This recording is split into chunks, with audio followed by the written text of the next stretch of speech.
પરમાત્મા અનાદિ અક્ષરાતીત શ્રી રાજજી મહારાજ, શ્રી શ્યામાજી મહારાણી તેમજ આ ગુજરાતની દિવ્ય ધરતી, એમાં ચરોતર વિસ્તાર, એમાં શ્રી કૃષ્ણ પ્રણામી ઓડ મંદિર દ્વારા જે ટ્રસ્ટશ્રીજીઓએ આ વિતક કથાનું સુંદર આયોજન કર્યું છે, એમાં આજે ત્રીજો દિવસ. તો આ ત્રીજા દિવસની અંદર જ્યારે આપણે પ્રવેશ કરવા જઈ રહ્યા છીએ ત્યારે અત્રે ઉપસ્થિત જે રાજ શ્યામાજીની સેવા પૂજા કરી રહ્યા છે એવા પૂજારીજી શ્રી અભિરાજજી પૂજારીજી મહારાજ, તેમજ સર્વે સુંદર સાથજી, તેમજ ઇન્ટરનેટના માધ્યમથી જે લોકો લાઈવ નિહાળી રહ્યા છે એવા સર્વે સુંદર સાથજીના શ્રી ધામ હૃદયમાં બિરાજમાન શ્રી રાજ શ્યામાજીના શ્રી ચરણોમાં મારા કોટી કોટી પ્રેમ પ્રણામ. વહાલા સુંદર સાથજી, વિતક કથાના આજે ત્રીજો દિવસ. તો કાલે બીજા દિવસની અંદર આપણે શ્રવણ કર્યું કે સર્વ કારણોનું કારણ એટલે કે મહાકારણ. તો મહાકારણ એ શું છે? તો કે રાજ્યનું દિલ. કેમ કે રાજ્યએ સંપૂર્ણ કેસેટ રાજ્યના દિલની અંદર જ એને ઉતારી લીધી હતી. તો કાલે આપણે સર્વપ્રથમ શું સમજ્યા? તો કે મહામતી શ્રી લાલદાસજી મહારાજ આપણને કાલે પરમધામમાં લઈ જાય છે. તો પરમધામની અંદર પહેલા કાંઈ જ ન હતું. આપણે કાલે કીધું ને કે ના ઈશ્વરે ના મૂળ પ્રકૃતિ તાદિન કી કહું આપાદિતી, કે ખાલી એક રાજજી મહારાજ જ હતા. તો એમને પોતાના જ અંગોમાંથી એટલે કે એકોહમ બહુશ્યામ, એમના જ અંગોમાંથી એને સત, ચિત અને આનંદનો વિસ્તાર કર્યો. પછી પરમધામના જે 25 પક્ષ વાળી જે ચોપાઈ હતી એ 25 પક્ષનો વિસ્તાર કર્યો. પછી કાલે કઈ રમત રમેલા હતા? તો પહેલી રમત દોડની રમ્યા, પછી બીજી રમત આંખ મીચામણીની રમ્યા. પછી આપણે રાજ્યને શું કીધું કે અમે તમને વધારે પ્રેમ કરીએ છીએ, અને શ્યામાજી એવું કહે છે કે હું તમને પ્રેમ કરું છું. સખીઓ એમ કહે છે કે અમે તમને પ્રેમ કરીએ છીએ, અને રાજજી મહારાજ એમ કહે છે કે પરમધામની અંદર આશિક તો હું જ છું. તો આ ઝઘડાનો બહેસ એનો નિવાડો પરમધામની અંદર થઈ શકે એમ ન હતો. એટલે આપણે કાલે રાજ્યએ આપણને 3 વખત સમજાવ્યા. તો પહેલી વખત ક્યાં સમજાવ્યા હતા? તો કે ત્રીજી ફોર્મની પડસાલમાં. બીજી વખત નીલાપીલા મંદિરની અંદર. નીલાપીલા મંદિરની અંદર આપણે ન માન્યા એટલે રાજ્ય આપણને ક્યાં લઈ ગયા? મૂલ બિલાવા બેઠકની અંદર. હવે મૂલ બિલાવા બેઠકની અંદર આપણને કાલે રાજજી મહારાજ સમજાવતા હતા કે સખીઓ તમે રેવા દો, ઈ ખેલ જોયા જેવો નથી. કે તમે ત્યાં જાશો એટલે આગ પાણી પથ્થરને પૂજશો. આગ પાણી પથ્થર, આગ એટલે કે આ દુનિયાની અંદર આપણે જે હોમ હવન કરીએ ને તો શેનાથી થાય? આગથી થાય. પાણી એટલે પાણીને પૂજશો તો કયા પાણીને? તો કે આ દુનિયાની અંદર જેટલી નદીઓ છે એ બધાનું તમે પૂજન કરશો. અને પથ્થર, તો પથ્થર એટલે કે તમે જે મૂર્તિ બનાવનારો હશે એક ઘડવૈયો, ઈ ઘડવૈયો મૂર્તિને વેચશે અને આપણે મૂર્તિને. ભગવાનને આપણે છેતરશું અને ભગવાન આપણને એના જેવી વાત ત્યાં જશો એટલે થશે. તો આપણને અનેક રીતે કાલે રાજજી મહારાજ આપણને સમજાવે છે, પણ આપણે કીધું ને કે જે વસ્તુની આપણને કોઈ ના પાડે ને એટલે એ વસ્તુ જાણવાની જિજ્ઞાસા આપણામાં વધારે રહે. તો હવે આપણને લાલદાસજી મહારાજ મૂલ મિલાવા બેઠકની અંદર પ્રવેશ કરવા જઈ રહ્યા છીએ. ત્યારે એહા ખેલા દેખાણ કી ઈચ્છા ઉપજાઈ દોએ અક્ષર ઓર સયાન કો આદિ અનાદિ ફલ કહ્યો સોએ તાકે તીન તકરાર કહે તો ભય સો ભય તીનો ઈંડા તાકી પિતક જુદી જુદી માયા મિથ્યા નટ બ્રહ્માંડ માયા મિથ્યા નટ બ્રહ્માંડ કે તાકે તીન તકરાર કહે કે ત્રણ વખત રાજજી મહારાજ આપણને ના પાડે છે, પણ આપણે રાજજી મહારાજનું માનતા નથી. એટલે કાલે હજી આપણને રાજજી મહારાજ સમજાવે છે કે સખીઓ તમે એ રેવા દ્યો, એ ખેલ છે, એ એવો ખેલ છે કે તમે ત્યાં જાશો એટલે મને પણ ભૂલી જશો, તમારી જાતને પણ ભૂલી જશો અને આ ધામને પણ તમે ભૂલી જશો. એટલે તો ચોપાઈમાં કીધું છે કે ના સુધ મેરી ના વતન કી આપસ में जाओगे भूल ना सुध मेरे कागज की ना सुध मेरे रसूल. સુધ મેરે કાગજ કી એટલે કે હું જે તમને વાણી મોકલીશ અને કીધું કે રસૂલ, તો રસૂલ એટલે કે જે શ્યામા મહારાણી, હમણાં એનો અવતરણ થશે ને તો કહે છે કે મારું જ અંગ જે શ્યામા મહારાણી છે એમને હું મારો ફુરમાન લઈને મોકલીશ, હું મારો પત્ર લઈને મોકલીશ તમને જગાડવા માટે, છતાં પણ તમે જાગશો નહીં. કહે છે કે મેં રૂહ अपनी भेजूंगा पेश लेसी तुम माफत तेसी अर्श अर्श की निशानियां पर तुम चिन न सकोगे हक. કે મેં રૂહ अपनी भेजूंगा, मेरी रूह એટલે કોણ? તો કે શ્યામા મહારાણી, મારી આહ્લાદની જે શક્તિ છે, મારી બાજુમાં બેસવા વાળી, એને હું તમને વાયક બનાવીને મોકલીશ અને તમને અર્શ અર્શની નિશાનિયા દેશે. એટલે કે પરમધામના એક એક જે પક્ષ છે, એક એક જે ન્યામત છે એની તમને નિશાનીઓ આપશે. પછી કીધું તેસી અરસની નિશાનિયા પર તુમ ચીન ન સકોગે હક, કે તમને કેટલી વખત સમજાવશે પણ તોય તમે સમજશો નહીં. એટલે તો પાછા એને એ બહેજમાં આગળ પણ કહે છે હે દૂર કહું ન જાઉંગા તુમ બેઠો પકડ ચરણ ખેલ દિખાઓ ઇતહી તુમ મિલો સબ મોમી હાથી મીઠે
રાજજીને કહે છે કે રાજજી તમે અમને ક્યારના કહો છો કે તમે મને ભૂલી જશો, ધામને ભૂલી જશો, તમારી જાતને ભૂલી જશો.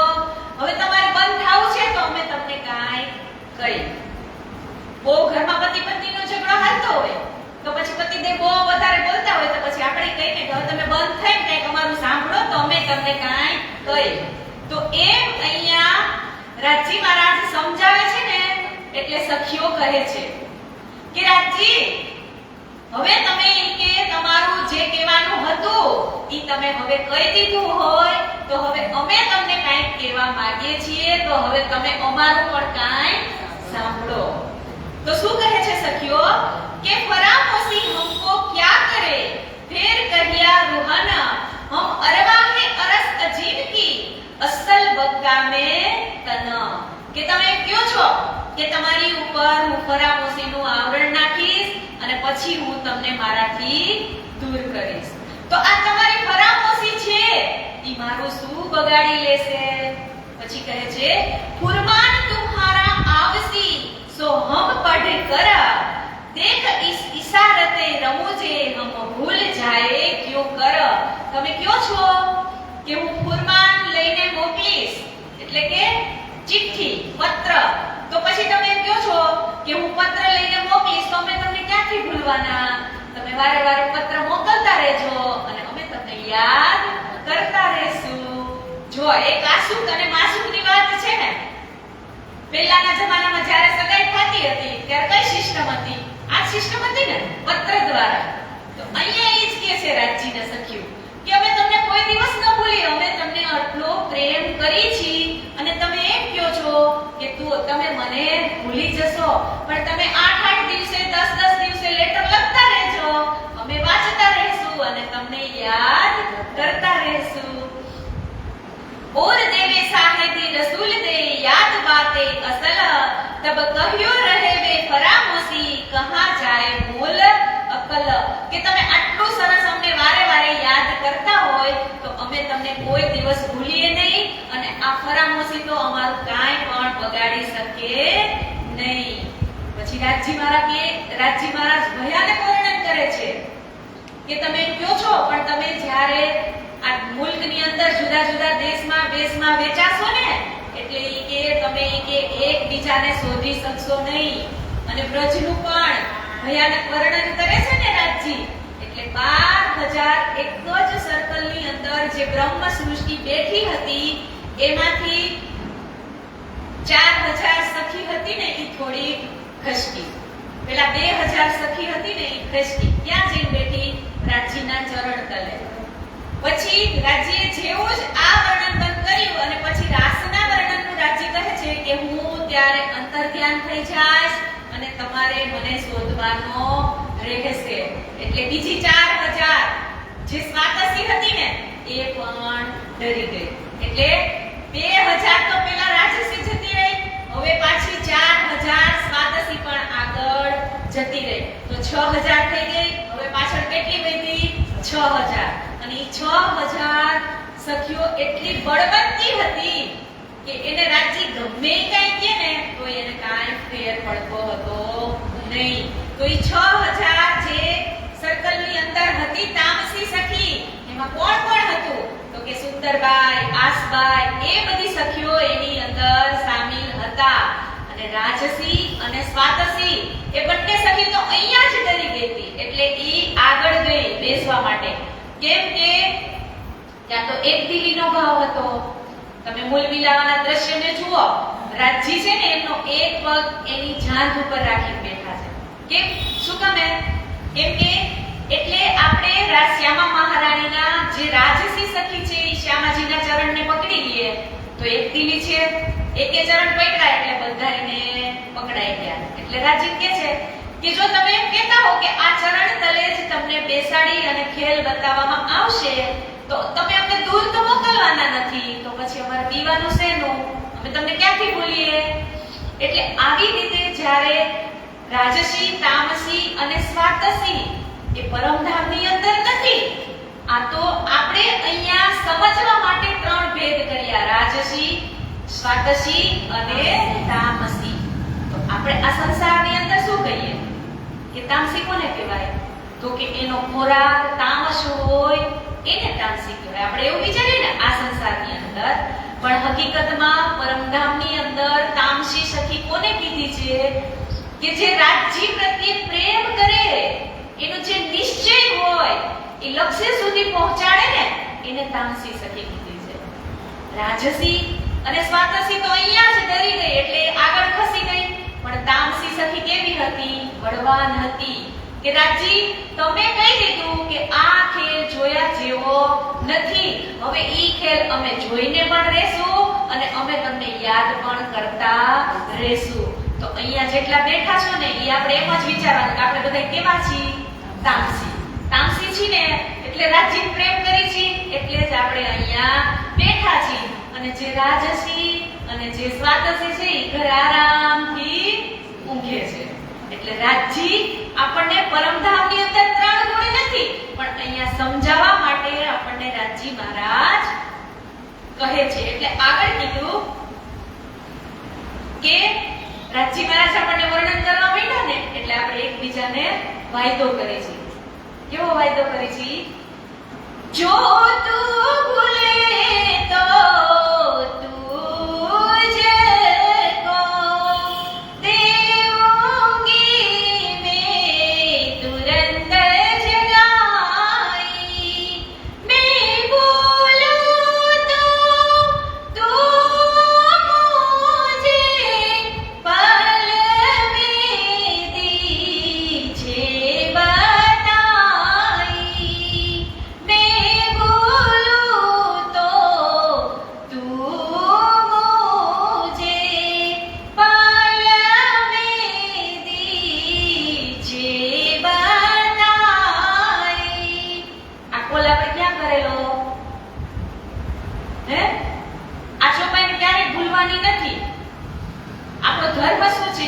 જાગો અને જગાવો.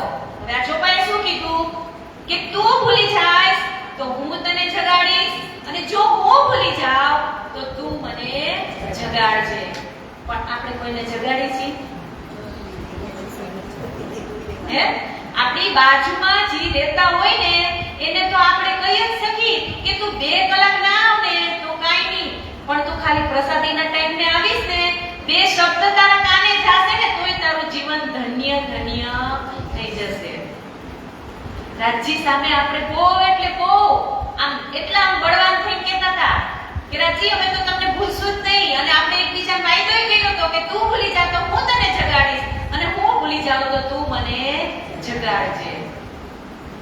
તો હું તો અહીંયા મારી ફરજ બજાવવા જ આવી છું. જો મેં 30 દિવસ ઘર છોડી દીધું છે, મારે તો કાઈ નથી ને અહીંયા ઓરડા સુંદર સાથારે, તો મને એમ થયું કે કદાચ કોઈ એક જીવ જાગી જાય ને તોય મને એમ થાય કે આ વિત સફળ થઈ ગઈ. પણ વહાલા સુંદર સાથજી આપણો ધર્મ જ એ છે કે જાગો અને જગાવો. આપણે રાજજી મહારાજ સામે આ દાવો કર્યો તો કે હું ભૂલું તો તું જગાડજે અને તું ભૂલીશ તો હું જગાડીશ. તો આપણે પાછા પરમધામની અંદર જાશું ને ત્યારે રાજજી એક સખીને પૂછશે, જે અત્યારે 45 મિનિટનો સમય રાજજી મહારાજે સ્ટોપ કરીને રાખેલો છે, પછી ફરીથી આપણે જ્યારે 12,000 બ્રહ્મ સૃષ્ટિ પાછા ભેગા થઈ જાય એટલે પાછા ક્યાં જવાનું છે? પરમધામની અંદર. ત્યારે રાજજી સામે જેણે આપણે કીધું હતું કે અમે ભૂલશું તો બીજાને જગાડશું, તો ઈ કોલ આપણે અહીંયા આવીને પૂરો કર્યો છે કે નહીં ઈ રાજજી પહેલા હિસાબ માંગશે. એટલે કીધું છે કે આપણે એવું નથી કે આવી વિતક કથા કરવા મળે, આવું માઇક સ્ટેજ અને સુંદર સાથ હોય તો જ આપણે જાગણીનું કાર્ય કરી શકીએ, એવું નથી. સુંદર સાથજી માની લો કે તમે 5 એવી સખીઓ ભેગી થઈ જાઓ મંદિરની અંદર અને એવું નક્કી કરો કે આજે મને આ ચોપાઈનો ખુલાસો આવડે છે તો હું તમને કહીશ, અને બીજી કોઈ સખીને બીજી ચોપાઈનો ખુલાસો આવડતો હોય તો એમ એકબીજાથી સહુર કરીને પણ જાગણીનું કાર્ય થઈ શકે છે. કે એવું નથી કે વિતક કથા આવડે તો જ આપણે જાગણી કરી કહેવાય, પણ જાગણીના કાર્ય તો કેટલા બધા છે કે દરેક રીતે આપણે સુંદર સાથને જાગૃત કરી શકીએ. માની લો કે મંદિરની અંદર સેવા છે, કોઈને કથા સાંભળવામાં ન ઇન્ટરેસ્ટ હોય તો એ સેવા તો કરવા આવી શકે ને. તો આપણે એને લઈને આવીને તો ઈ પણ પુણ્ય કોના ખાતામાં જમા થાય? આપણે કહીએ ને કે આંગળી ચિંધ્યાનું પણ પુણ્ય છે.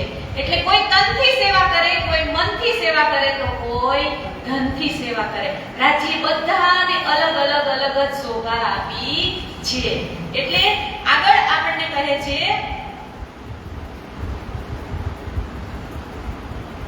કહે રૂહે એક દૂજી કો નજીક બેઠ જાઓ, જીન કોઈ જુદી પરે રહીએ અંગ લપટાએ. કે આપણે એકબીજા આમ ગલમૈયા ડાલી અને બેસી જાય. એવી રીતે બેસી જાય કે એમાંથી સોયના નાકાને પણ નીકળવું હોય ને તો જગ્યા મળે નહીં. અહીંયા આપણે એકબીજાને આલિંગન કરીને બેસી જાય તો પછી આપણે કેવી રીતે જુદા થઈ શકીએ? આ ચોપાઈ એવું કહે છે કે હાથો હાથ ને છોડીએ લગ રહીએ અંગો અંગ, ઇન વિધ એક દિલ રાખીએ કોઈ છોડે ન કાહુ કો સંગ.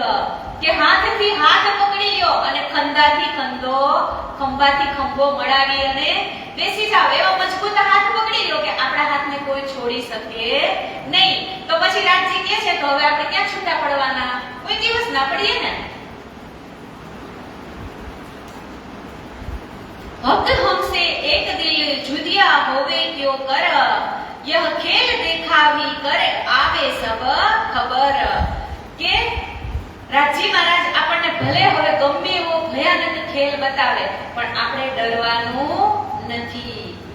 એસા સાહેબ કહત હો એસો કબૂ ન हमसे હોય, સો બેર દેખો અજમાય કે એસા મોમિન ન કરે કોઈ. કે આપણે રાજજી મહારાજને શું કહે છે ખબર? કે રાજજી મહારાજ તમારે જી કઈ અમારી ઉપર પ્રયોગ અખતરો કરવો હોય ને એવો એકવાર નહીં કેટલી વાર 100 વખત. કે રાજજી તમારે જી કરવું હોય ને અમારી ઉપર 100 વખત કરો પણ અમે તમને ભૂલવાના નથી.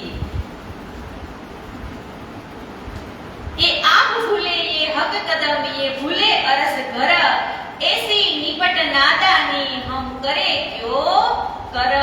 કે રાજજી મહારાજ આપણને અનેક વાર સમજાવે છે છતાંય આપણે કેટલા બળવાન છીએ કે આપણે રાજજી મહારાજનું માનતા નથી. એટલે રાજજી મહારાજ કહે છે કે હવે તમારે જોવું જ છે.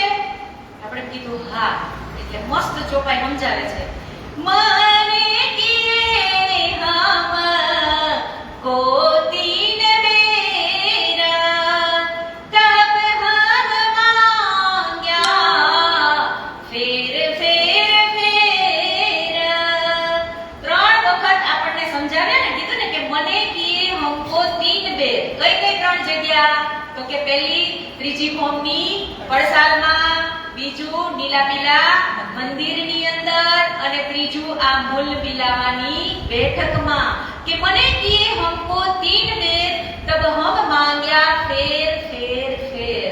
ધનીજીએ કીધું કે આ ખેલ જોયા જેવો નથી નથી નથી. પણ આપણે શું કીધું? જોવો છે ને જોવો છે. એટલે આગળ કે ધની કહે ઘર સીન રહેસી બુધ, ઘની કહે ઘર કી ના રહેસી સુધ, ભૂલ સી આપના રહેસી બુધ.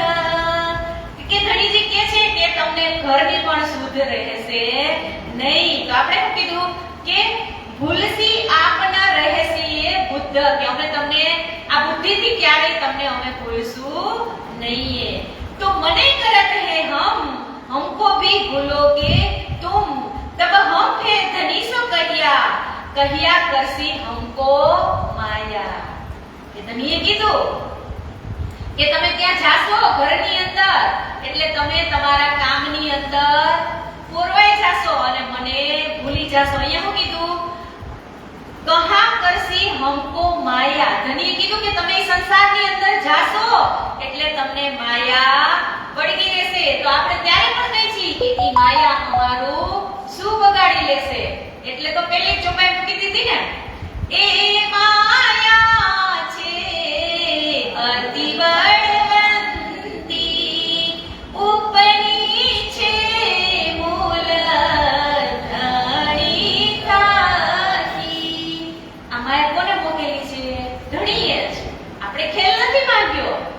પાસે તો ખેર મંગાવડાવ્યો છે રાજજીએ.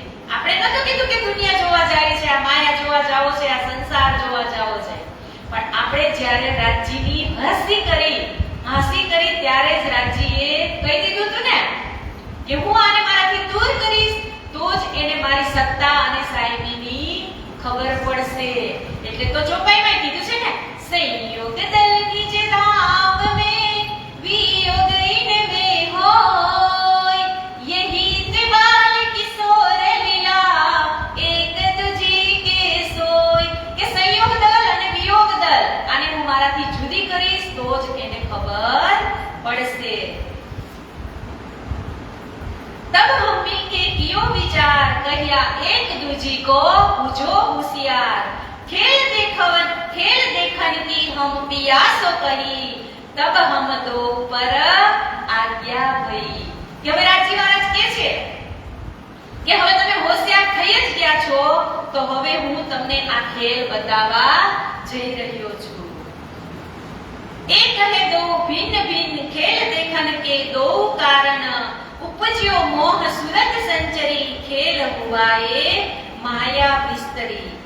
કે આ પ્રમાણે ખેલની રચના જોવા માટે બે અલગ અલગ કારણ હતા. એક ધનીજીની આજ્ઞા થકી જ હતું સર્વપ્રથમ, અને બીજું જે અક્ષર બ્રહ્મની સુરતા હતી એને પણ આ ખેલ જોવો હતો. એટલા માટે હવે આપણે બહુ જ જીદ કરીએ છીએ એટલે રાજજી મહારાજ આપણા માટે બ્રહ્માંડની તૈયારી કરે છે.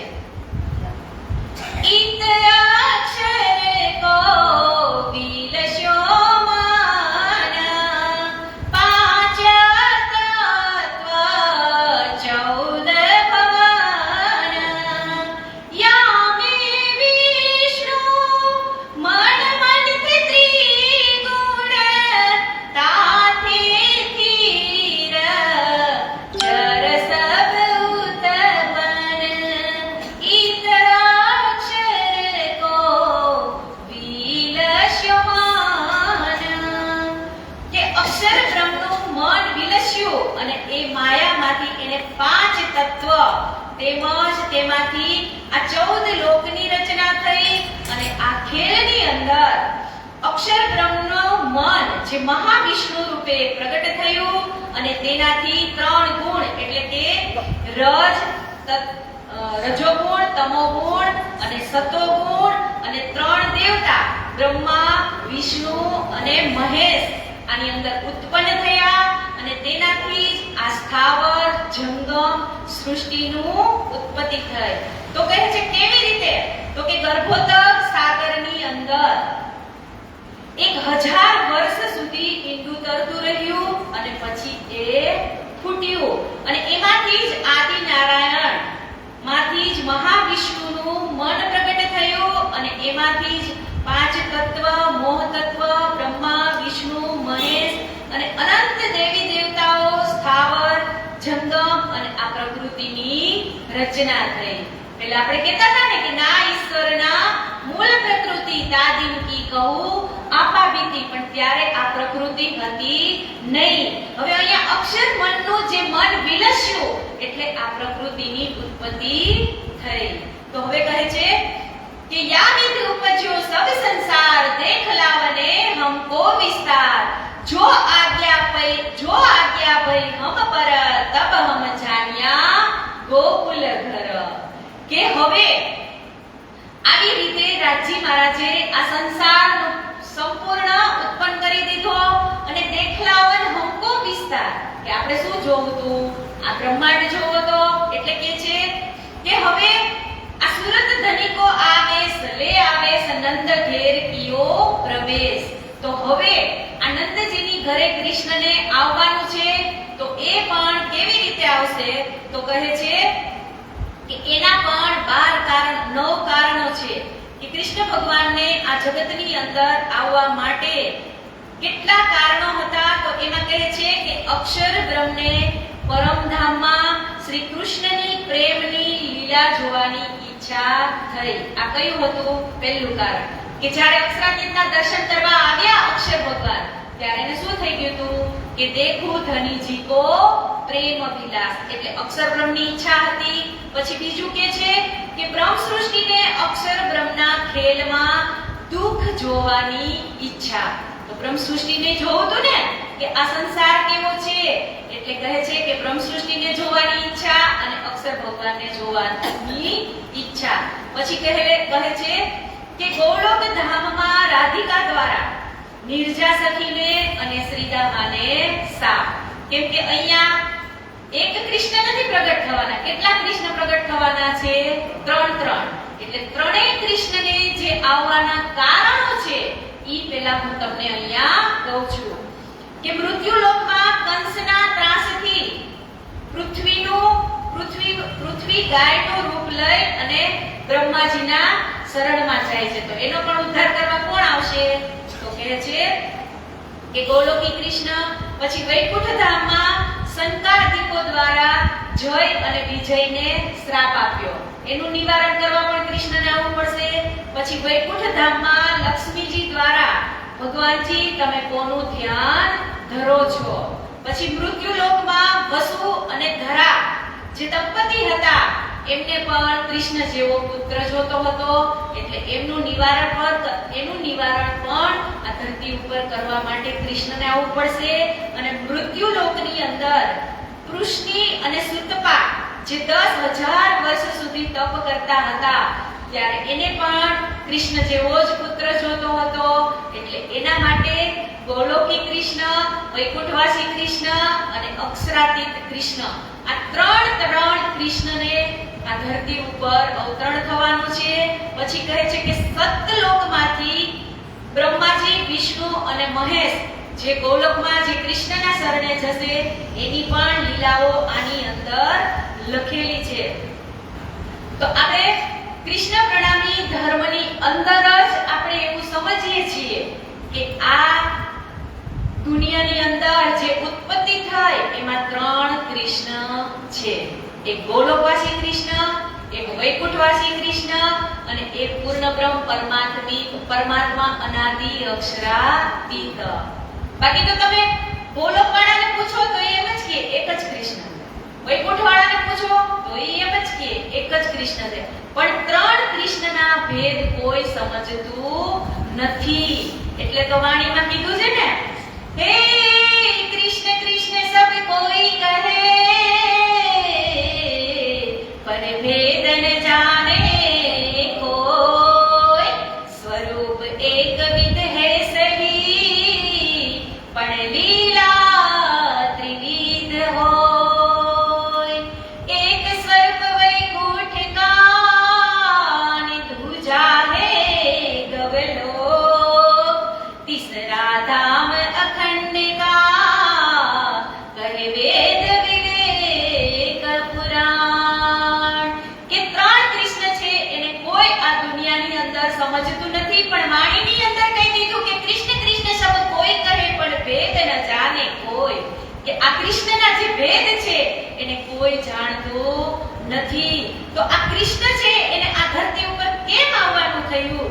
તો કહે છે अब लीला हम जाहिर करे, जो सुख सैया हीर दे धरे, पीछे सुखा हो सी समाना बसर सी 14 भवन. કે આ 14 ભવનમાં પ્રસરવા માટે આ વાણીની અંદર આ કૃષ્ણના જે ભેદ ખોલવામાં આવ્યા છે એ કોઈ સમજી શકે તો એ કોણ સમજી શકે? તો કે જે બ્રહ્મ સૃષ્ટિ હશે એ જ આ 3 કૃષ્ણના ભેદને સમજી શકશે. કેવી રીતે? તો કે તાકી તિન तिकरार ભયે સો ભયે તીનો ઇંડ, તાકી બીતક જુદી જુદી માયા મિથ્યા નટ બ્રહ્માંડ. કે તાકે 3 તકરાર કહે એટલે શું કીધું?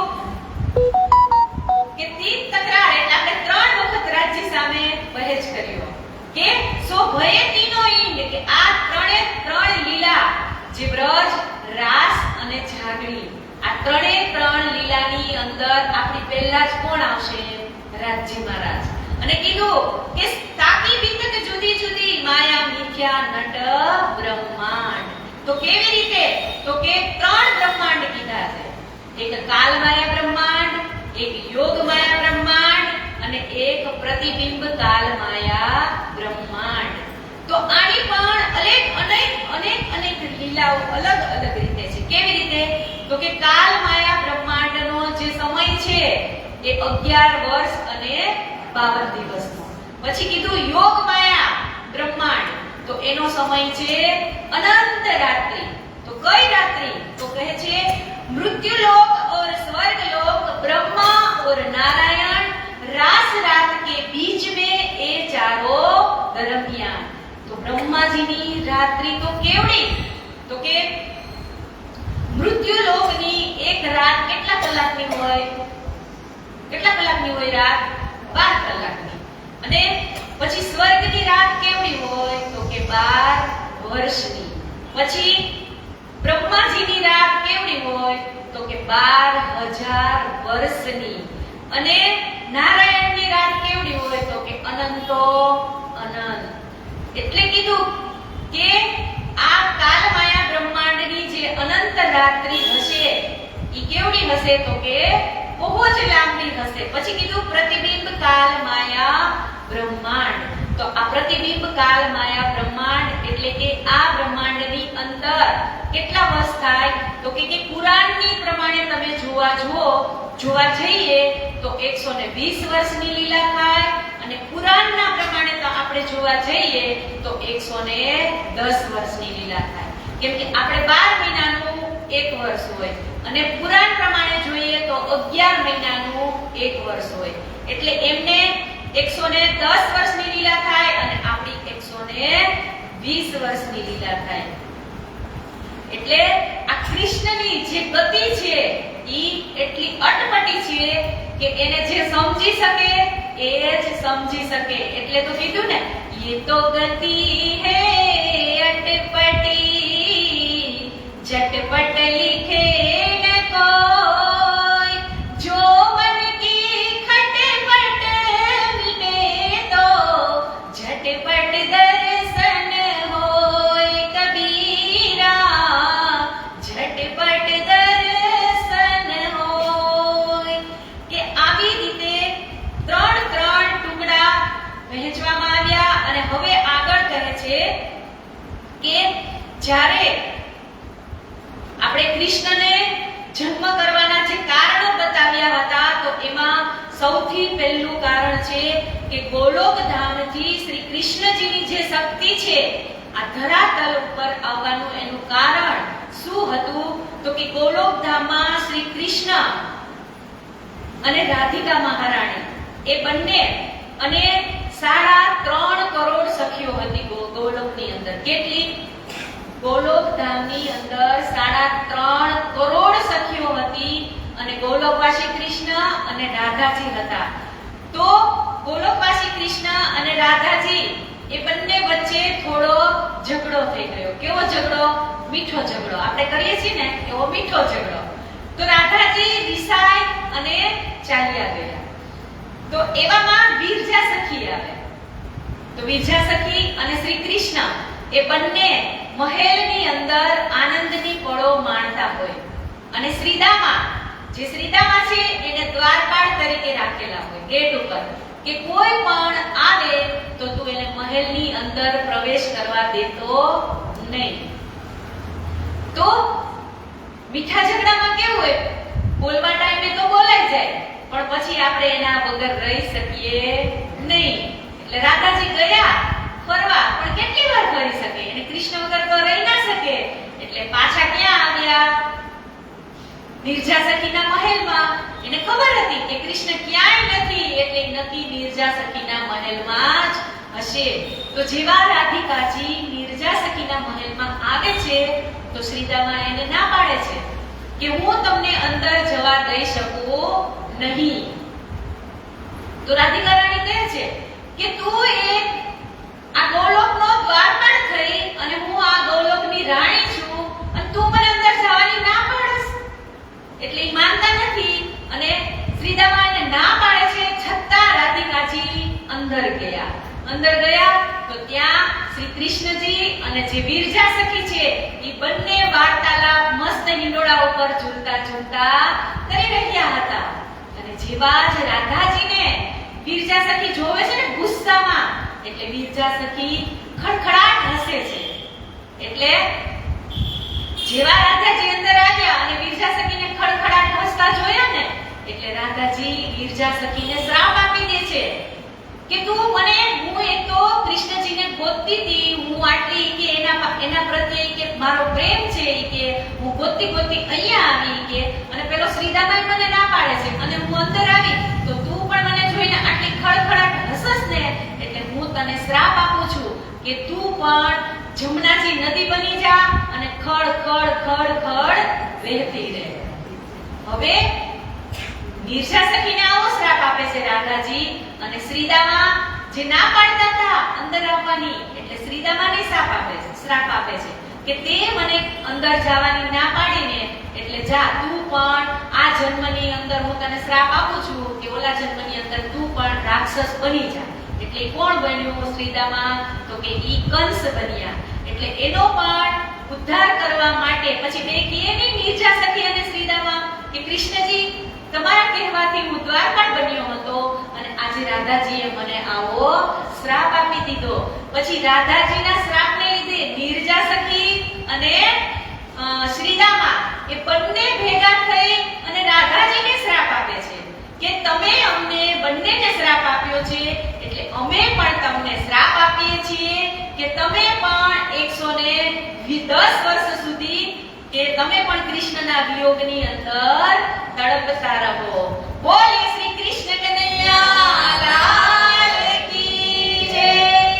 વહાલા સુંદર સાથજી, અહીંયા કચ્છના દીદી અંજારથી નીપા દીદીનું આગમન થઈ રહ્યું છે, તો એમને પણ આપણે જોરદાર તાળીઓથી વધાવીશું. બોલે શ્રી કૃષ્ણ કનૈયા લાલ કી જય. આવી રીતે વિરજા સખીને શ્રાપ આપે છે અને શ્રીદામાને પણ શ્રાપ આપે છે. પછી કહે છે કે વિશેષ જાણકારી માટે બ્રહ્મ વૈવર્ત પુરાણમાં જે કૃષ્ણના જન્મનું એક બીજું પણ કારણ છે, વસુ અને ધરા.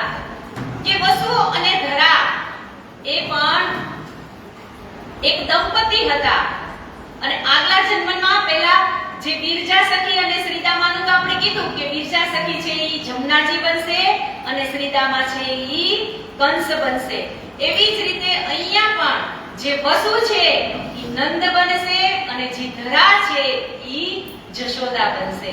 તો જેવી રીતે વસુ અને ધરા એ બંને ભક્તિવાન હતા પણ એમને પુત્ર હતો નહીં, એટલે વનની અંદર એ તપસ્યા કરે છે. ત્યારે અનેક વાર તપસ્યા કરવાથી જો જાજી ભક્તિ થઈ જાય ને, એટલે દેવોને પણ એની પરીક્ષા લેવાનું મન થાય. તો જેવી રીતે એ ભક્તિ કરતા હતા તો એક વખત જ્યારે ધરા એક જ ઘરે હતા અને વસુ હતા નહીં, તો બ્રહ્મા, વિષ્ણુ અને મહેશ ત્રણેય એમની પરીક્ષા લેવા માટે આવે છે. તો જેવા જ એ અંદર ઘરની અંદર પ્રવેશ થાય છે એટલે અતિથિ દેવો ભવઃ, કે ધરા છે ઈ એક પતિવ્રતા નારી હતી કે એમના પતિદેવ હતા નહીં, છતાં પણ એ આગતા સ્વાગતા કરી અને અતિથિ દેવોની જેમ એમનું આગતા સ્વાગતા કરે છે. અને પછી જેવા જ અંદર આવે છે ત્રણેય બ્રહ્મા, વિષ્ણુ અને મહેશ, એટલે ધરાને કહે છે કે આજે તો અમે તમારી ઘરે ભોજન પ્રસાદ લઈને જશું. પણ ધરા તો કેવા, એમને તો ખાવાનું પણ કાંઈ હતું નહીં ઘરમાં, કેમ કે એ જંગલના ફળો ફૂલો ખાઈ અને પોતાનું જીવન નિર્વાહ કરતા હતા.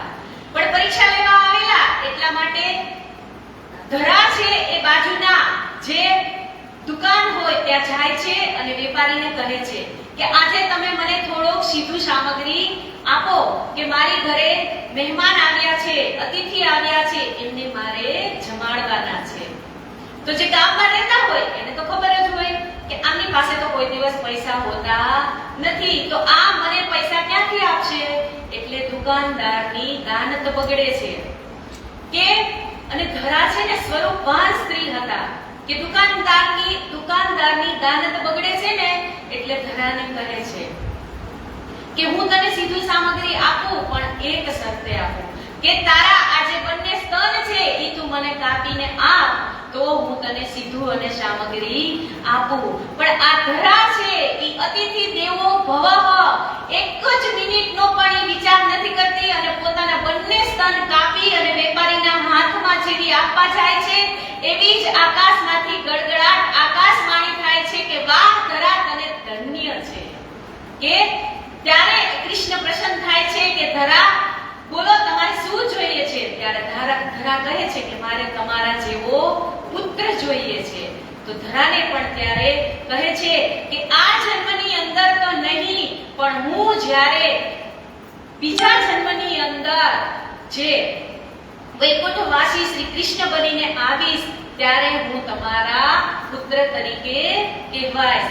એટલે વસુ છે ઈ નંદ બને છે અને ધરા છે ઈ જશોદા બને છે. તો એમની ઘરે આ કૃષ્ણ તરીકે એમને આવવું પડે છે. પછી કહે છે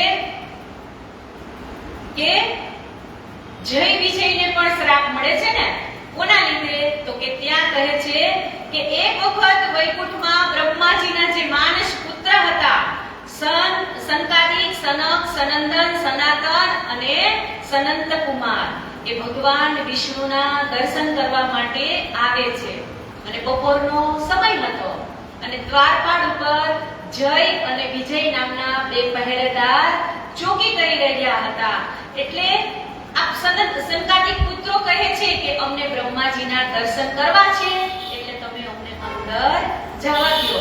પણ જય વિજય એમને ના પાડે છે કે અમને આજ્ઞા છે કે અંદર કોઈને આવવા દેવાના નહીં.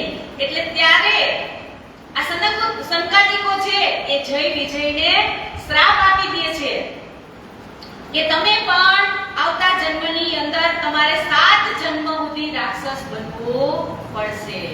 તો 7 જન્મ સુધી રાક્ષસ બનવું પડે એટલે સંકાદિકો તો કહે છે શ્રી કૃષ્ણને, વૈકુંઠવાસી કૃષ્ણને કે તમે અમને કીધું હતું કે તમારે આ દ્વારપાળ તરીકેની નોકરી કરવાની છે, તો અમે તો તમારા સારા માટે કરતા હતા, પણ આને તો અમને કેવડો મોટો શ્રાપ આપી દીધો. પછી વૈકુંઠવાસી કૃષ્ણ એને કહે છે કે તમારાથી એ 7 જન્મ સુધીનું જે તમે શ્રાપ આપ્યો છે એ તમે મિથ્યા તો નહીં કરો, પણ એમાં તમે થોડું ઓછું કરો. તો પછી સંકાદિકો કહે છે કે જો તમે વેર ભાવથી ભજશો ને તો 3 જન્મ સુધી તમારે જન્મ લેવા પડશે. ત્યારે વિષ્ણુ ભગવાનને કહે છે કે અમે જન્મ લઈએ ત્યારે તમારે અમારી સાથે અમારો ઉદ્ધાર કરવા માટે રહેવું પડશે. તો આ જય વિજય છે ઈ સતયુગની અંદર કોણ બને છે? તો કે હિરણ્યાક્ષ અને હિરણ્યકશિપુ. અને સંકાદિક તરીકે કોણ બનશે? તો કે ભક્ત પ્રહલાદ અને ભક્ત નરસિંહ. પછી બીજો જન્મ કોનો થશે ત્રેતાયુગની અંદર? તો કે જય વિજય છે ઈ કોણ બનશે? રાવણ અને કુંભકર્ણ. અને એના સંકાદિક તરીકે કોણ આવશે? તો કે વિભીષણ ભગવાન અને શ્રી રામ ભગવાન. હવે ત્રીજો જન્મ આવ્યો તો કે દ્વાપરની અંદર જય વિજય છે એ કોણ બનશે? તો કે શિશુપાલ અને દંતવક્ર. અને સંકાદિક તરીકે કોણ આવશે? તો કે ધર્મરાજા, યુધિષ્ઠિર અને ભગવાન વિષ્ણુ એ દ્વારકાધીશ તરીકે આવશે. આવી રીતે આ 3 જન્મના એને જે શ્રાપ આપ્યા હતા એના મુક્તિનું નિવારણ કરવા માટે પણ કૃષ્ણને આવવાનું છે. તો આ કૃષ્ણના ભેદ છે એ બીજા કોઈ સમજતા નથી કે ગૌલોકવાસી કૃષ્ણને શા માટે આવવું પડ્યું, વૈકુંઠવાસી કૃષ્ણને શા માટે આવવું પડ્યું અને અક્ષરાતીત ધણી શ્રી કૃષ્ણને શા માટે આવવું પડ્યું. તો આવી રીતે અનેક કારણો જે છે એના ઉપરથી એક કૃષ્ણી અને સુતપા એમને પણ નિવારણ કરવાનું હતું. તો એ કોણ બન્યા કૃષ્ણી અને સુતપા? તો એ કહે છે કે કંસ અને કંસ નહીં, દેવકી અને વસુદેવ. તો દેવકી અને વસુદેવ એમને પણ કૃષ્ણ જેવો જ પુત્ર જોતો હતો, એટલે એ પણ તપ કરતા હતા જંગલની અંદર. ત્યારે એને પણ કૃષ્ણ ભગવાન પ્રસન્ન થાય છે અને કહે છે કે બોલો તમારે શું જોઈએ છે? તો એ પણ એવું કહે છે કે અમારે પણ તમારા જેવો પુત્ર જોઈએ છે. એટલે વૈકુંઠવાસી કૃષ્ણ ત્યારે તો કે આ દેવકી અને વસુદેવ એમના પણ નિવારણ માટે આ વૈકુંઠવાસી કૃષ્ણને અવતાર ધારણ કરવો પડે છે. તો કહે છે કે ક્યારે? તો કહે છે કે જ્યારે દેવકી, જે દેવક રાજાની દેવકી એમની પુત્રી હોય, એમના લગ્ન થતા હતા વસુદેવ હારે.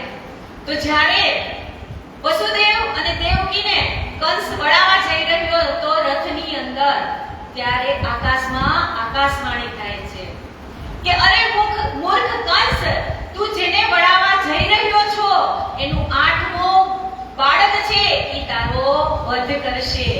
એટલે જેવી જ આ આકાશવાણી કંસ સાંભળે છે એટલે ઈ તો રથને ઊભો રાખી અને દેવકીજીનો ચોટલો પકડી અને એને રથમાંથી ઉતારી અને તલવાર કાઢે છે કે હું તને હમણાં જ મારી નાખું, હું તને મારી નાખું એટલે તારા બાળકનો તો કોઈ પ્રશ્ન જ ન રહે, કે હું તને મારી નાખું તો પછી ન બજે બાસ કે ન બજે બાંસુરી. પણ વસુદેવ છે ઈ સમજવાન હતા. ઈ કંસને સમજાવે છે કે કંસ, તું જેને મારવા જઈ રહ્યો છો ને ઈ તારી બહેન છે, અને જો તું એને મારીશ ને તો તને સ્ત્રી હત્યાનું પાપ લાગશે. એટલે તું એને મારવાનું રહેવા દે. તારે મતલબ તો બાળકથી જ છે ને. જેવો અમારું 8મું બાળક જન્મશે એટલે હું તને સુપ્રત કરી દઈશ. વસુદેવે સમજાવ્યો ઘણા કંસને, એટલે કંસ માની તો જાય છે, પણ કંસને હજી મનમાં તો શંકા છે કે હું આને આવી રીતે આમ છૂટા રહેવા દઈ શકું નહીં. એટલે કંસ છે ઈ દેવકીને અને વસુદેવને કારાગૃહની અંદર કેદ કરે છે. અને કેદ કરે છે તો કેવી રીતે? તો કે લોખંડની બેડીઓથી બાંધી અને વસુદેવ અને દેવકીને બંનેને કારાગૃહની અંદર કેદ કરે છે. તો ધીમે ધીમે જેમ જેમ સમય થતો જાય છે એમ એક બાળકનો જન્મ થયો, બીજા બાળકનો જન્મ થયો, ત્રીજા બાળકનો જન્મ થયો. એવી રીતે જે 7મું બાળક હતું એ રોહિણીના ગર્ભની અંદર ટ્રાન્સફર થાય છે. અને આ 8મું બાળક છે તો એ ક્યારે જન્મે છે?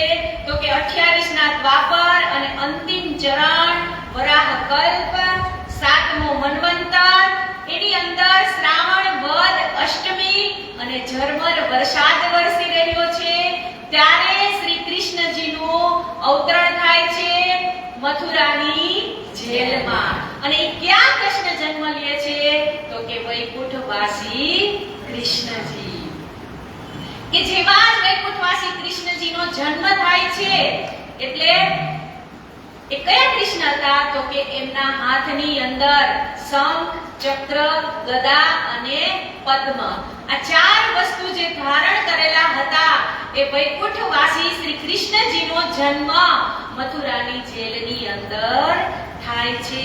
પછી વૈકુંઠવાસી કૃષ્ણજી છે એ દેવકી અને જશોદાજીને કહે છે, દેવકી અને વસુદેવને કહે છે કે હું તમારો ઉદ્ધાર કરવા માટે, તમારે જે પુત્ર જોતો હતો એ માટે તો હું અહીંયા આવ્યો છું, પણ તમારે મને અત્યારે જેટલી વખત પુત્ર કહેવો હોય એટલી વખત તમે મને કહી શકો છો. પણ હું હમણાં જ અહીંયાથી જઈશ અને અહીંયા 2 ભુજાવાળું બાળક સ્વરૂપ છે એ અહીંયા આવશે અને આ 2 ભુજાવાળું જે બાળક છે એને તમે ટોપલાની અંદર લઈ અને પછી તમે એને ગોકુળની અંદર લઈ જજો. અને પછી એ પણ સમજાવે છે કે જેવું જ 2 ભુજાવાળું બાળક અહીંયા પ્રગટ થશે એટલે આ કારાગૃહની અંદર જે તમારી આ બેડીઓ છે એ પણ તૂટી જશે, દ્વારપાળ પણ બધા ઊંઘી જશે અને દરવાજા પણ ખુલી જશે. કેમ? કે જે પૂરા વિશ્વને અખંડ કરવા માટે જે મુક્તિ આપવા માટે જે કૃષ્ણ જે બે દો ભુજા સ્વરૂપ જો શ્યામનો અવતરણ અહીંયા થતું હોય, તો આ મુક્તિને અખંડ આપવા માટે જે કૃષ્ણ જન્મ લેતા હોય, તો એ કૃષ્ણ હું જેલના તાળા ન તોડી શકે. એટલે કૃષ્ણ ભગવાન કહે છે કે મારા ગયા પછી અહીંયા બે ભુજાવાળું જે બાળક પ્રગટ થશે એને તમે ટોપલામાં લઈ અને નંદજીની ઘરે મોકલજો, લઈ જજો. હવે આ બે ભુજાવાળું બાળક ઈ અક્ષર બ્રહ્મની બુદ્ધિ અને પૂર્ણ બ્રહ્મ પરમાત્મા એ અહીંયા એટલે જેવા જ પ્રગટ થાય છે એટલે વિષ્ણુ ભગવાન અદ્રશ્ય થઈ ગયા.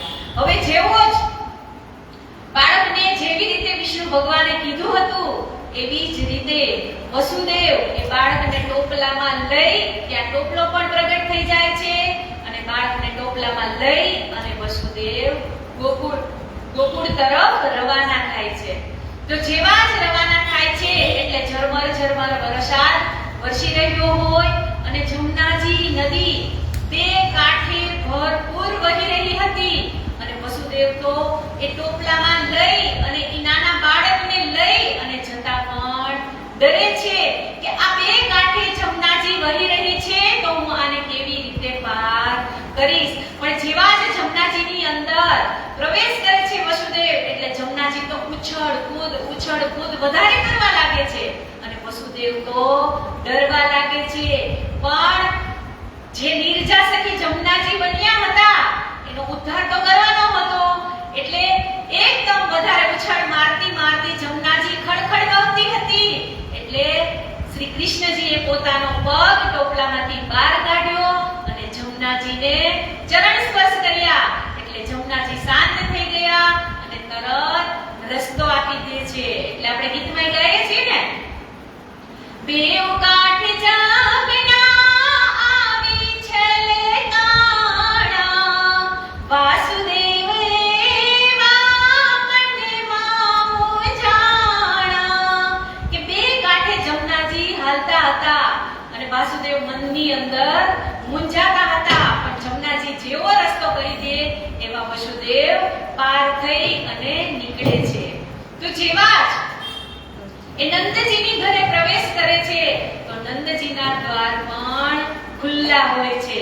રાત્રે 1 વાગે કોઈના ઘર ખુલ્લા હોય પણ નંદજીનું ઘર પણ ત્યારે ખુલ્લું હતું, કેમ કે પૂર્ણ બ્રહ્મ પરમાત્માનું અવતરણ નંદજીની ઘરે થવાનું હતું.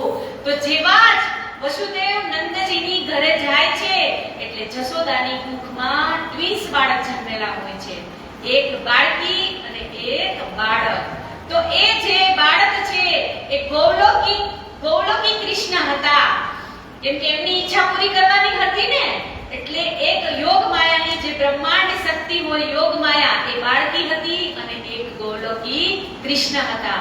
તો જેવા જ વસુદેવ આ શ્રી કૃષ્ણ પૂર્ણ બ્રહ્મ પરમાત્માને ત્યાં સુવડાવે છે એવી જ ગૌલોક ધામની શક્તિ એની અંદર સમાહિત થઈ જાય છે અને જે યોગ માયા બાળકી છે એમને લઈ અને નંદજી પાછા કારાગૃહની અંદર જાય છે.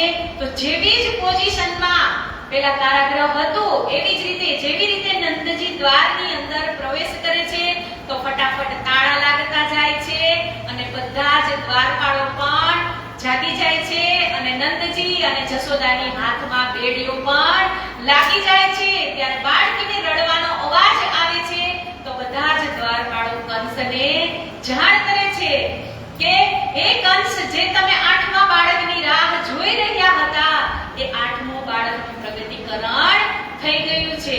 તો કંસ તો દોડતો આવે છે અને જોવે છે તો આ તો બાળકી. તો વસુદેવ કહે છે ને કે તું રહેવા દે, આ તો છોકરી છે, આ તારું શું બગાડી શકશે. પણ કંસને તો મગજમાં હતું જ કે 8મો બાળક છે ઈ મારો કાળ છે. એટલે જેવી જ ઈ બાળકીને આમ બે પગે ઊંચી કરી અને દીવાલમાં પછાડવા જવાની તૈયારી કરતા હોય ને કંસ, ત્યાં જ બાળકી અદ્રશ્ય થઈ જાય છે અને આકાશની અંદર જોરદાર અવાજ સાથે એક ગર્જના થાય છે કે અરે મૂર્ખ, તને મારવા વાળો તો ગોકુળની અંદર જન્મી ચૂક્યો છે. હવે આ અહીંયા થઈ જાય છે અને સવારે જ્યારે નંદજીની ઘરે કહેવાય છે ને કે સવાર પડે એટલે બધા જ નંદજીની ઘરે સુપુત્રનું આગમન થયું હોય તો નંદજીના બેન કોણ હતા? સુનંદા. તો સુનંદા કહે છે ગોકુળની અંદર બધાને કે મારા ભાઈની ઘરે તો લાલાનું અવતરણ થયું છે. તો કહે છે કે મૂલ સુરત અક્ષર કી જે જીને ચાર્યા દેખો પ્રેમ સ્નેહ સો સુરત ગણિકો લે આવેશા નંદ ઘેરા ગિયો પ્રવેશ નંદ ઘેરા ગિયો પ્રવેશ કે હવે અહીંયા નંદજીની ઘરે જે ત્રણેય શક્તિ હતી એ ભેગી થઈ ગઈ અને સુનંદા જેવા જ સમાચાર આપે છે નંદજીને કે તમારી ઘરે તો લાલો ભયો. તો બધી જ ગોકુળની જે ગોપીઓ છે, સખીઓ છે, એ પોતાના ઘરેથી જે જે લઈને વધાવા સંચરી કે છે ને કે જે જેની ઘરે સખીઓને જે ઈચ્છા થઈ એ લઈ અને નીકળે છે. તો નંદજીની ઘરે નંદ ભયો પણ થાય છે. તો તમે બધા ઊભા થઈને નાચવું હોય તો નાચી પણ શકો છો. કે બોલીએ શ્રી કૃષ્ણ કનૈયા લાલ કી જય. નંદ ઘેરા નંદ ભયો જય કનૈયા લાલ કી. નંદ ઘેરા નંદ ભયો જય કનૈયા લાલ કી. જય કનૈયા લાલ કી. હાથી ઘોડા પાલ કી. જય કનૈયા લાલ કી. હાથી ઘોડા પાલ કી. નંદ ઘેરા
ઘર ઘરથી નીકળે છે તો કેવી રીતે?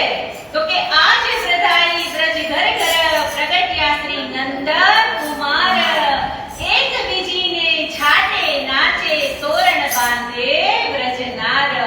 કે કેવી રીતે? તો કે દૂધ અને દહીંથી ઉંમરને ધોવે છે.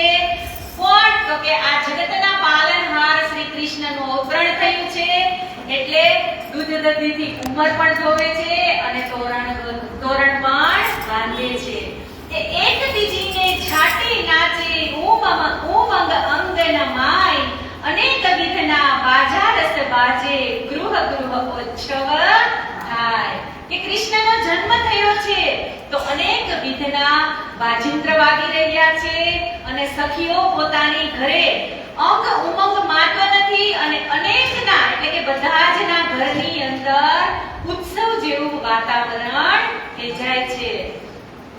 કે લઈને વધાવા સંચરી ભવન ભવનથી નાર, ગાય તે ગીત સોહામણા સાજે છે સકલ સિનગાર. અબીર ગુલાલ ઉડાડતી આવે છાયા ન સૂજે શીર, ચાલ ચરણ છવે નહીં ભોમ જાણે ઉમટ્યો સાગર પૂર. કે સખીઓ નંદજીની ઘરે કેવી રીતે આવે છે? તો કે એકબીજાને અબીર ગુલાલ ઉછાળતી અને કૂદતી એટલી આનંદ ઉલ્લાસમાં છે. તો કહે છે કે આવી ઉમળકા ભેર નંદજીના દ્વારે આવે છે. તો વિચારો 12,000 બ્રહ્મ સૃષ્ટિનું અવતરણ કીધું ને કે હમસે આગે આયે શ્રી રાજ. તો પહેલા રાજી મહારાજ આવ્યા, પછી સવારે 9 વાગે ગોકુળની અંદર જે વર્ષોથી જે ઋષિ મુનિઓ તપ કરતા હતા ને, તો ગોકુળની અંદર તમે એક નિર્જીવ કે સજીવ કે જે કંઈ રજકડ કે તમે જે કંઈ માનો ને ગોકુળની અંદર, એ બધાય જે પૂર્વ જન્મના સતયુગ ત્રેતાની અંદર જે બધાએ જે આમ તમે કહો ને કે કેવા તપ એટલે કે રાખડો બની જાય ને એની ઉપર એવા તપ કરેલા હતા ને, એને ત્યારે માંગેલું હતું કે પૂર્ણ બ્રહ્મ પરમાત્માનું અવતરણ જ્યારે આ ગોકુળની અંદર થાય ત્યારે અમે પણ આ ગોકુળની અંદર હોઈએ. તો એ ગોકુળની જે વ્રજવધુઓ હતી, એ વ્રજવધુઓની ઉપર આપણે પરમધામથી જ્યારે રાજી મહારાજે આપણી સુરતાને ઉતારીને તો કોની ઉપર આવીને બેઠી?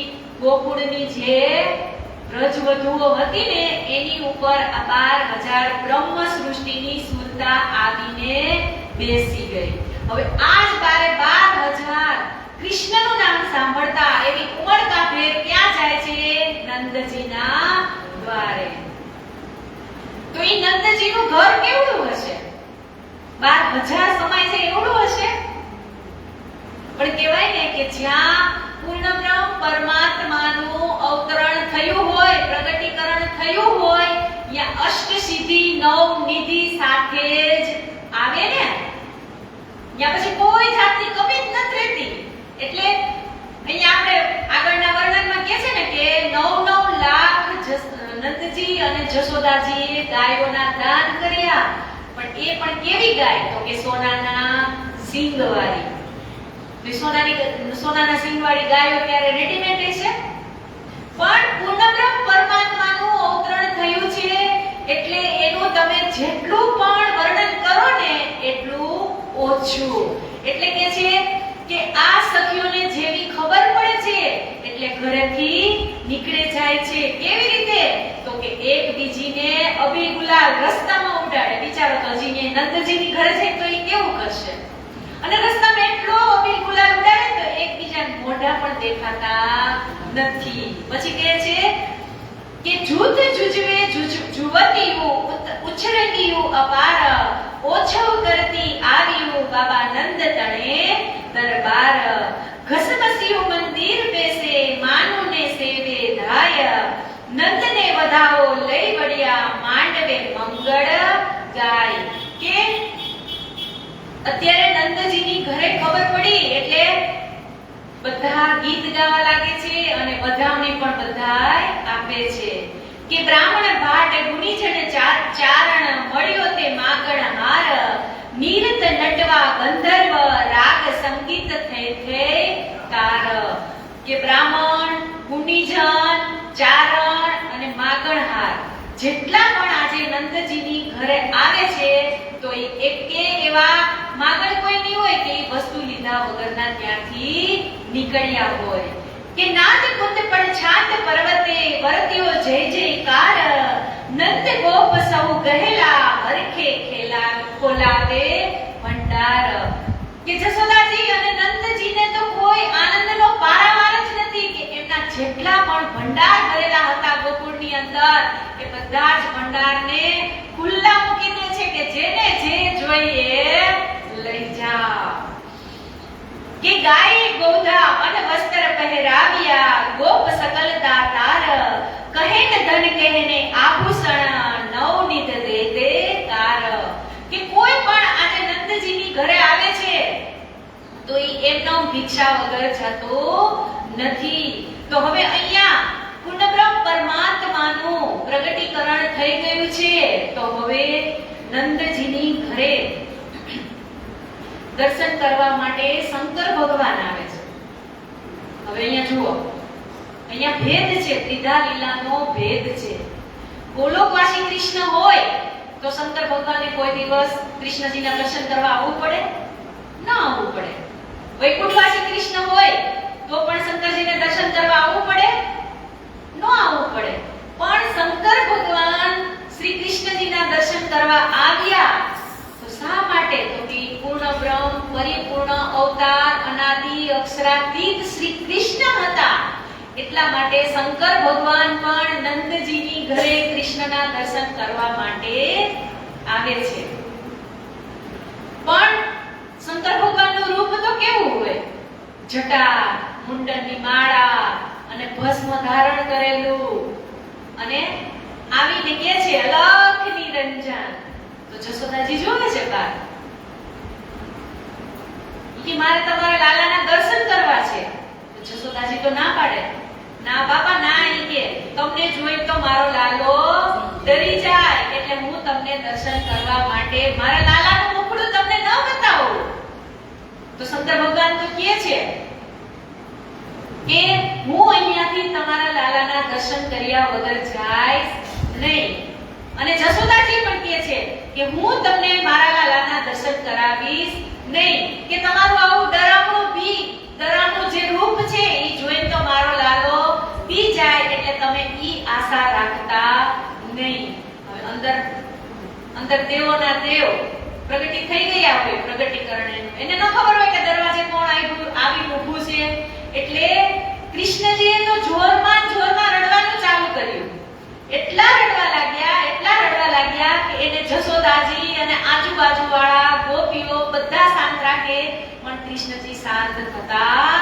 નથી હવે જશોદાજી મૂંઝાણા કે હવે આ બાબાને જ કઈ કહો કે તમે કઈ એની વિદ્યા જાણતા હો મારા કૃષ્ણને છાનું રાખવાની તો તમે એને મારા લાલાને છાનો રાખી દો ને તો હું બહાર લાવું તો શંકર ભગવાને તો એટલું જ જોતું હતું કે હા ને જેવા જ જશોદાજી કૃષ્ણને લઈ અને શંકર ભગવાનની સામે રાખે છે એટલે એના દર્શન થઈ જાય એકબીજાના શંકર ભગવાનને કૃષ્ણના દર્શન થઈ ગયા અને કૃષ્ણને જે શંકર ભગવાનની ઈચ્છા હતી ખબર પડી ગઈ એટલે કૃષ્ણજી તો શાંત થઈ ગયા એટલે ગીતમાં પણ કીધું છે ને નગર में जोगी आया जशोदा के घर आया गजब है तेरी माया भेद कोई समझ न पाया सबसे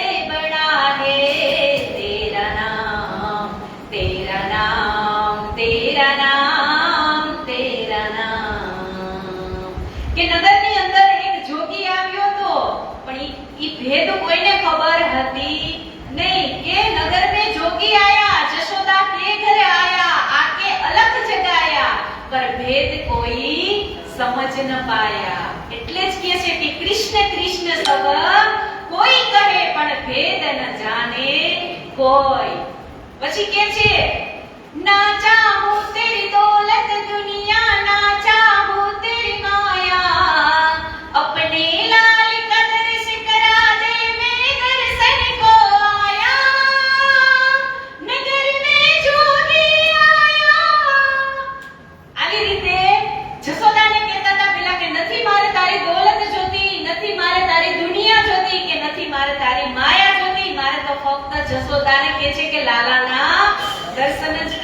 છે.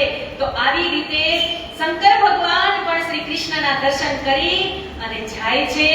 તો પછી આ બાજુ હવે સવાર થાય એટલે કંસને પણ હાહાકાર થતો હશે ને, કેમ કે યોગમાયા જે હતી બાળકી, એને કીધું હતું ને કે તારો જન્મનાર, તારો જે વેરી છે તને મારનારો એ ક્યાં જન્મ્યો છે?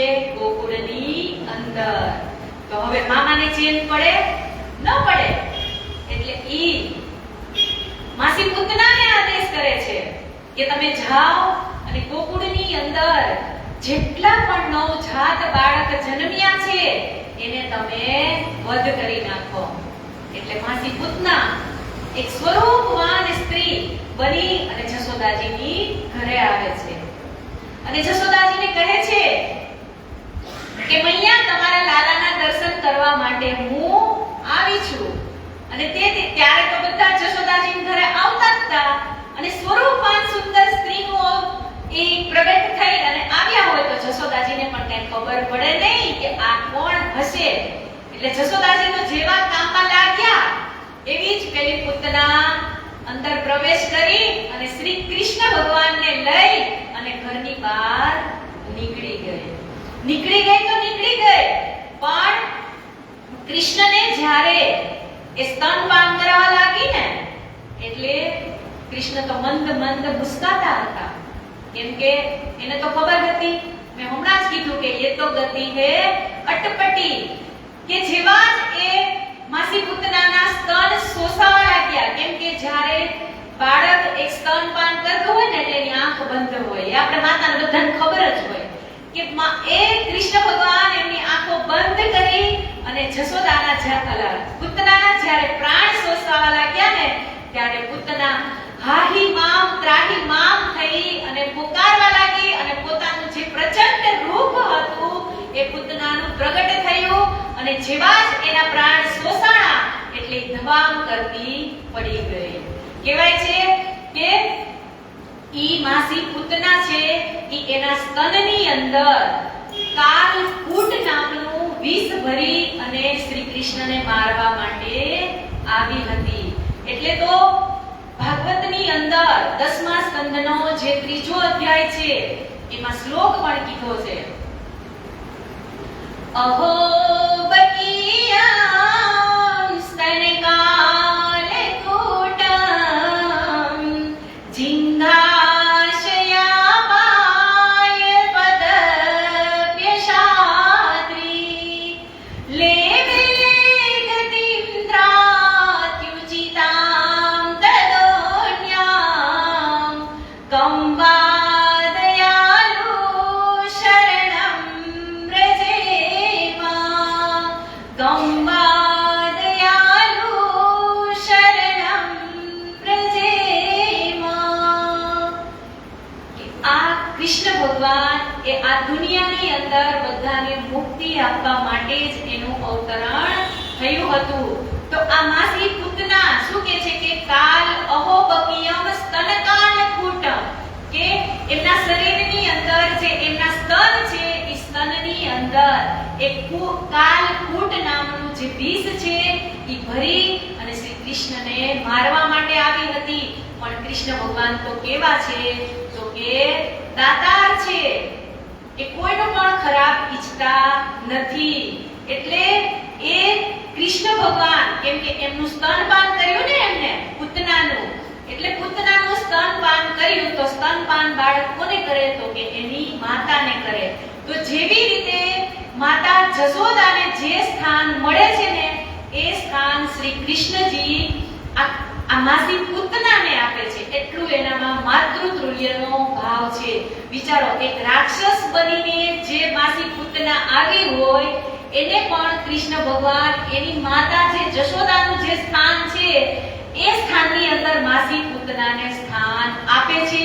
આવા આ શ્રી કૃષ્ણજી એ દયાના દાતા છે. એટલે તો બીજા શ્લોકની અંદર પણ મસ્ત કીધું છે, મધુર મધુર ગીતમ મંગલમ મંગલાનામ શકલ નિગમ વલી સત્ફલમ ચિત સ્વરૂપમ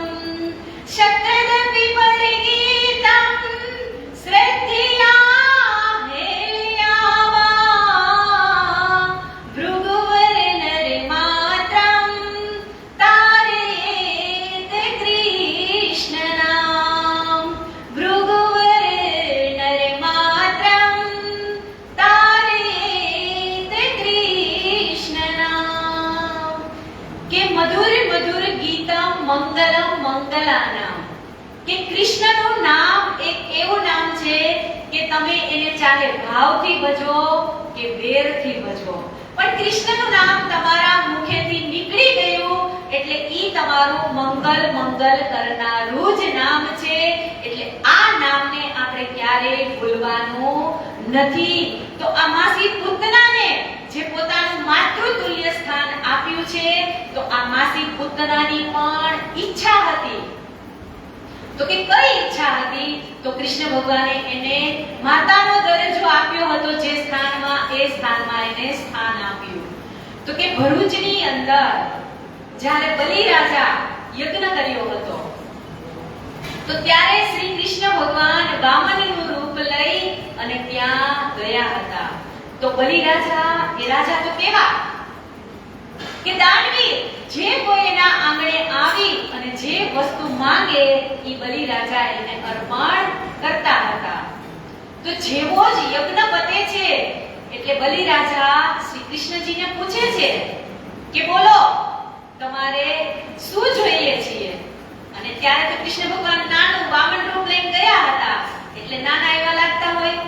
એટલે બલિ રાજાને કહે છે કે મારે આ મૃત્યુ લોક જોઈએ છે, 3 ડગલા ભૂમિ જોઈએ છે. તો કે 3 ડગલા ભૂમિમાં કઈ ભૂમિ જોઈએ છે? તો પેલું કીધું કે મારે આ મૃત્યુ લોક જોઈએ. એટલે 14 બ્રહ્માંડ આવી ગયા અંદર. પછી કે છે કે મૃત્યુ લોક એટલે સમગ્ર ધરતી આવી ગઈ. પછી કીધું 14 બ્રહ્માંડ જોઈએ છે.